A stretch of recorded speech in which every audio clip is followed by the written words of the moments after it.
Some years back,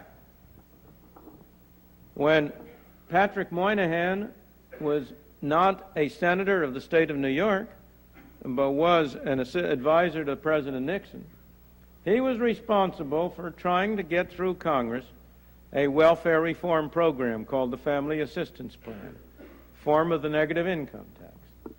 Moynihan failed. He wrote a book about that failure, and it's a fascinating book. Why did he fail? Well, there are a number of reasons, but one of the most important to which he refers was a welfare establishment. Enacting that law would have put out of business a lot of people who had nice jobs, exerting real influence in administering one or another welfare program, because this would have been a substitute for AFDC, for food stamps, for a half a dozen other programs. Now, again, don't misunderstand me. None of these, I'm not saying these members of the welfare establishment opposed it out of a deliberate malice or with the belief that they were doing harm. Not at all. But everybody is perfectly capable of persuading himself that what's in his interest is in the nation's interest. And the bureaucrats, here I am, I'm running a bureau. We're doing good work. We're doing important things. You mean to say you're going to put me out of business? That's not the way to improve the national welfare.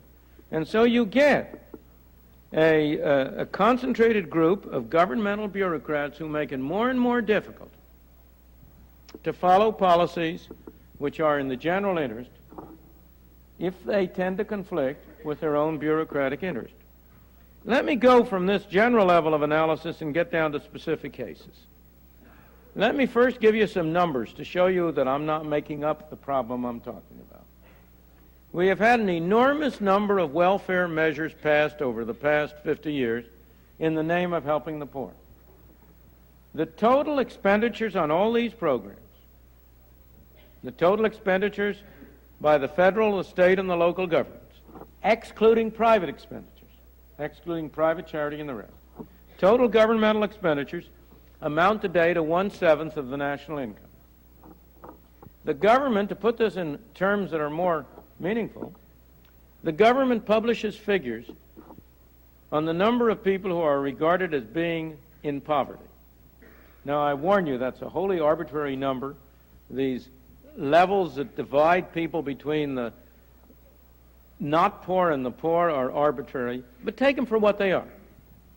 The government estimates something like 12%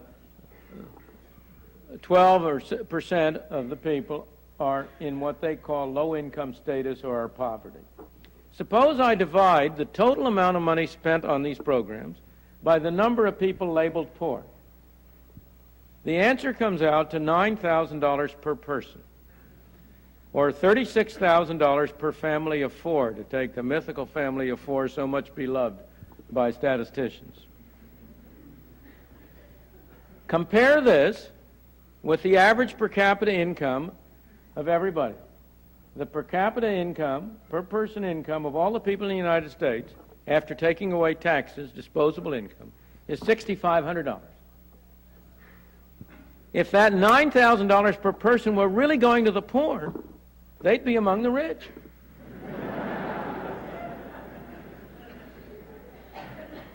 That income given to them would put them in the top 20% of the income distribution. But of course it isn't going to the poor. It's going to you and me. It's going to the governmental officials. It's going to the various programs that are enacted in the name of helping the poor, but end up helping you and me. Over and above the waste of resources through these welfare state measures, they have further effects, which I think are very serious from the point of view of the maintenance of a free society.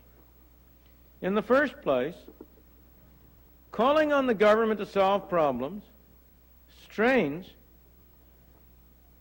that social fabric of agreement on basic values that is necessary to maintain a stable society.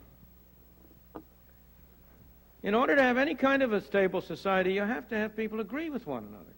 You have to have them have a certain minimum common set of values and beliefs. And you want to avoid straining that set of beliefs.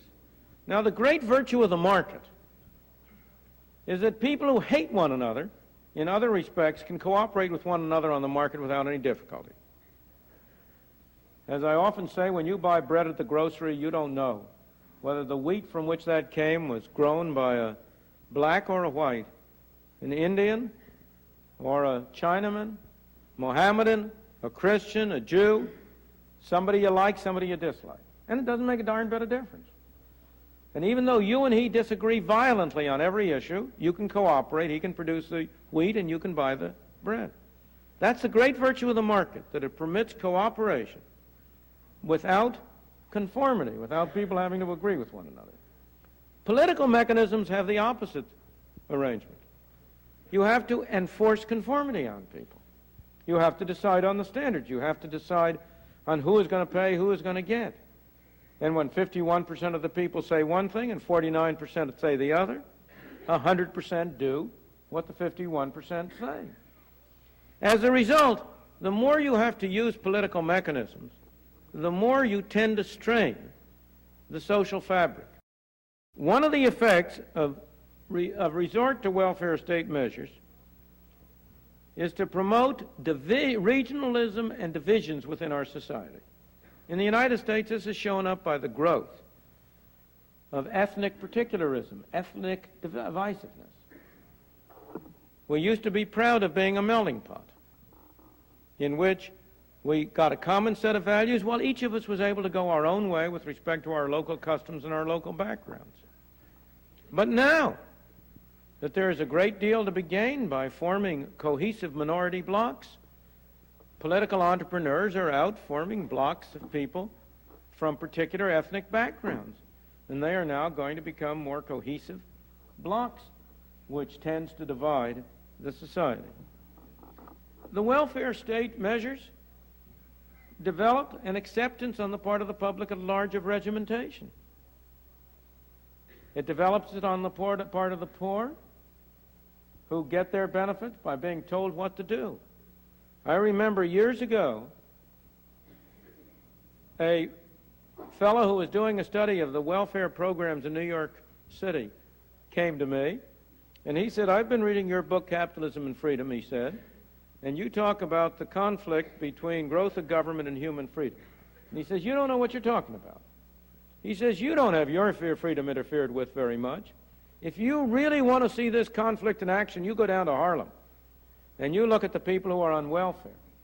They can't move from one place to another without getting the permission of their welfare supervisor. They can't put in a telephone without getting it approved, et cetera, et cetera, et cetera. They are the people who are having their lives regimented." Well, it's not only they. Those of us who are subject to Medicare have to know about the forms we have to fill out. Those of you who are students who are getting federal aid or loans or whatnot know about the conditions to which you have to subscribe. All of us who know that our future benefits are going to come from the government have to think three times before we engage in actions that might prejudice our future acceptability. So the effect of the growth of the welfare state is also to develop an acceptance of regimentation. Furthermore, it undermines the ethical and moral standards of the people.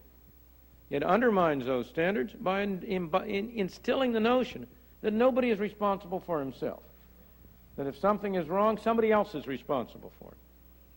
Now, of course, what happens to people is not wholly a result of their own behavior or their own actions.